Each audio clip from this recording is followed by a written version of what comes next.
What if Ahsoka Tano never dies? What if Rey was actually Shmi Skywalker, the mother of Anakin, trapped in a time loop? And what if Darth Vader hired Boba Fett because the bounty hunter reminded him of someone he once commanded in the Clone Wars? Across decades of speculation, Star Wars fans have shaped entire mythologies of their own. Theories so bold, some nearly rewrote the entire saga. But how close did any of them come to the truth? Today, in the Temple Archives, we're uncovering 5 of the most fascinating fan theories in Star Wars history, exploring where they came from, what evidence they had, and whether they still hold any weight under the light of canon or legends. Stay with me until the end, because one of these theories may have come shockingly close to reality. Before we begin, tell me in the comments, which Star Wars theory do you wish had actually been true? The first theory comes from one of the most beloved characters in all of modern Star Wars, Ahsoka Tano. Ever since her introduction in the Clone Wars, Ahsoka's journey has defied expectation. She walked away from the Jedi Order, survived Order 66, dueled Darth Vader, and even stepped through the world between worlds, the mysterious realm where time and space intertwine. So when fans saw her reappear decades later in The Mandalorian and Ahsoka, looking almost unchanged in age since her Clone Wars days, one theory began to take hold. Ahsoka has become immortal. The idea took root after Star Wars Rebels Season 4, when Ezra Bridger pulled her through the world between worlds just before Vader could strike her down. The portal saved her life, but some speculated it did more than that. Perhaps stepping through the Force's timeless domain changed her nature entirely. In the ancient Jedi texts, the Force is described as binding all living things, yet beings like the Father, the Son, and the Daughter of Mortis existed beyond mortality itself. Could Ahsoka, touched by the Daughter's essence during the Clone Wars, have inherited that eternal spark? Remember that in the Mortis arc, Ahsoka was literally resurrected by the Daughter's life force, an act linking her permanently to the light side of the Force. Later, her owl companion Morai is confirmed to represent the Daughter's spirit. If Ahsoka is her living vessel, immortality doesn't sound so far-fetched. But how true is it? Canonically, there's no evidence Ahsoka is immortal, only that she's resilient, wise, and powerfully attuned to the Force. Dave Filoni himself hinted that she represents continuance, not eternity. Ahsoka doesn't cheat death, she simply survives it through destiny, not immortality. Still, her reappearance in future timelines, like The Rise of Skywalker, where her voice speaks among the dead Jedi, raises one final mystery. If she was still alive during that film's events, why does her voice appear among the deceased? Perhaps that's the real secret. Not that Ahsoka is immortal, but that her story, like the Force itself, never truly ends. But what if immortality wasn't a gift at all, but a curse born from time itself?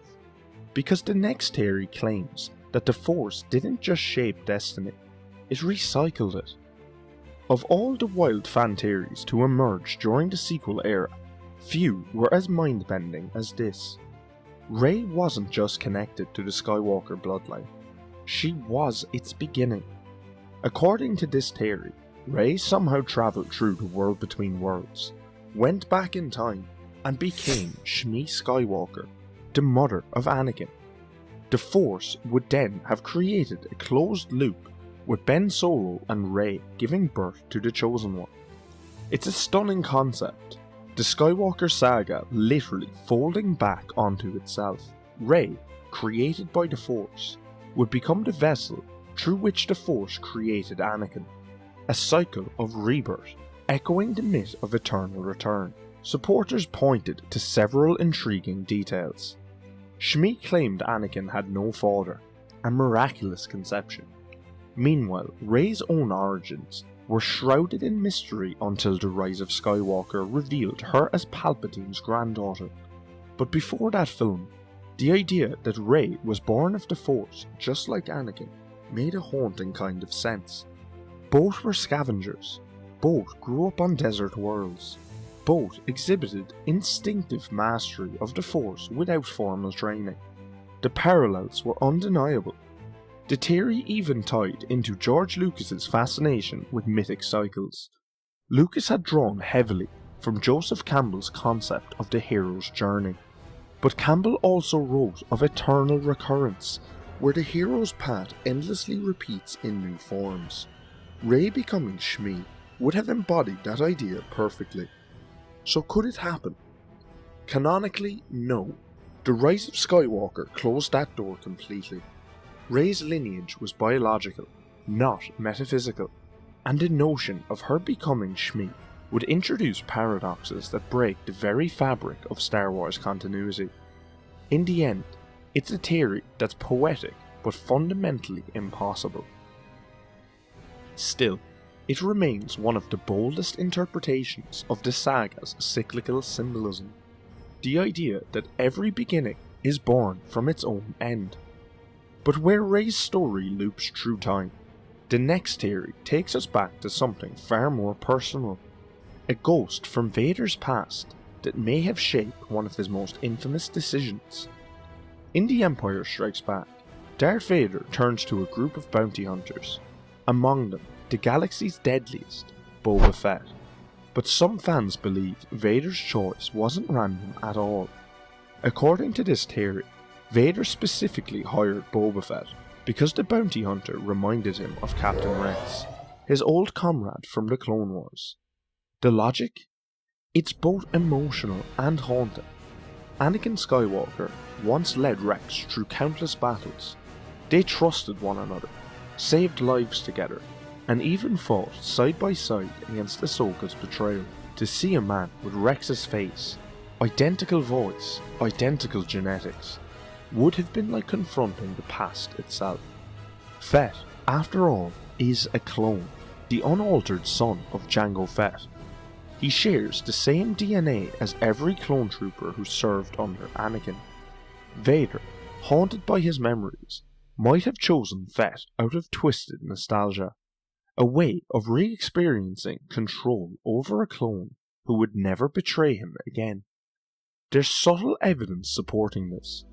In The Empire Strikes Back, Vader's interactions with Fett are oddly personal, almost respectful. No disintegrations, he warns, suggesting prior familiarity with Fett's methods. And later, when Vader allows Fett to take Han Solo's carbonite body, it feels indulgent, as though Vader recognises something of an old ally in him. But does canon back it up? Not directly.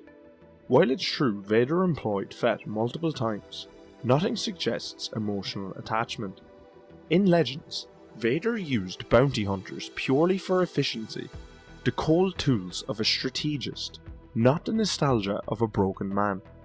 Still, the theory remains thematically brilliant, because if even Darth Vader, the galaxy's symbol of hatred, could not escape the ghosts of his past, then perhaps his tragedy was even greater than we thought. But while Vader's memory haunts him through clones of the past, another Skywalker memory blurs the lines between reality and vision, one that has puzzled fans for years. In Return of the Jedi, Luke asks Leia, "Do you remember your mother? Your real mother?" Leia replies softly, "Just a little bit. She died when I was very young." She recalls her as very beautiful but sad. At first glance, this line seems perfectly ordinary, until you remember that Padme died mere minutes after Leia's birth in Revenge of the Sith.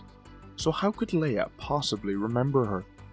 One of the oldest and most enduring fan theories proposes that Leia didn't remember Padme biologically, she sensed her through the Force. As the daughter of Anakin Skywalker, Leia was born with powerful sensitivity to the Force, even if she didn't recognize it. Her memories could have been emotional imprints, Force echoes of her mother's final moments resonating within Leia's consciousness. It's a subtle, beautiful interpretation. The Force, after all, transcends time and life. Yoda once said that through the Force you will see the past, the future, old friends long gone. Leia's empathy might have connected her to Padme in a way that transcended physical memory. George Lucas himself hinted that Leia's recollections were not literal. He explained that the Force works in mysterious ways, allowing feelings and impressions to survive. While not explicitly confirmed, this theory elegantly bridges the gap between the prequels and the originals, turning a continuity issue into a testament to the Force's emotional power. It also redefines Leia's strength. She didn't need to train as a Jedi to be touched by the Force. She lived with it all her life. Her first connection to it wasn't through Luke. It was through the mother she never truly met. But where Leia's connection transcends memory, another theory takes cloning and identity to a whole new level. One that nearly made its way from legends back into canon. Few fan theories walk the razor's edge between absurd and believable quite like this one. Luke Skywalker was cloned. Yes, two Lukes. One the hero we know, the other his dark reflection, named Luke with two U's. This idea actually originates from the 1990s Tron trilogy by Timothy Zahn, the books that revived Star Wars long before the prequels. In The Last Command, the evil Jedi clone Jorah Sabaoth used Luke's severed hand from The Empire Strikes Back to create a clone of the hero himself. This clone, Luke, was twisted by the dark side and fought the real Luke in a dual symbolic of self-confrontation. It was outlandish, but thematically powerful. When Disney brought Tron into canon through Rebels and Ahsoka, fans speculated that Luke might follow. After all, Palpatine was obsessed with cloning, from Snoke's origins to his own resurrection in The Rise of Skywalker. And Luke's severed hand did vanish into the void of Cloud City, its fate never confirmed. So when some fans noticed that Luke's appearance in the sequels seemed slightly off, the idea resurfaced. What if this wasn't the real Luke? What if it was a clone created by Palpatine's followers as part of the early Project Necromancer? But for now, canon remains silent. There's no second Luke, and no hint of a clone in official material. Still, the theory's persistence speaks volumes about Star Wars fans, our endless fascination with identity, legacy, and the shadows that follow even our brightest heroes. And maybe that's why the legend of Luke Skywalker endures, because in Star Wars, facing yourself has always been the greatest battle of all. 5 theories, 5 glimpses into how the force of imagination shapes the galaxy far, far away. From immortality to time loops, from clones to visions, every one of these fan ideas carries a spark of truth, not in canon, but in spirit. Because Star Wars was never just about what is true, it's about what could be. After all, as Obi-Wan said, many of the truths we cling to depend greatly on our own point of view. Which of these theories did you believe in once upon a time?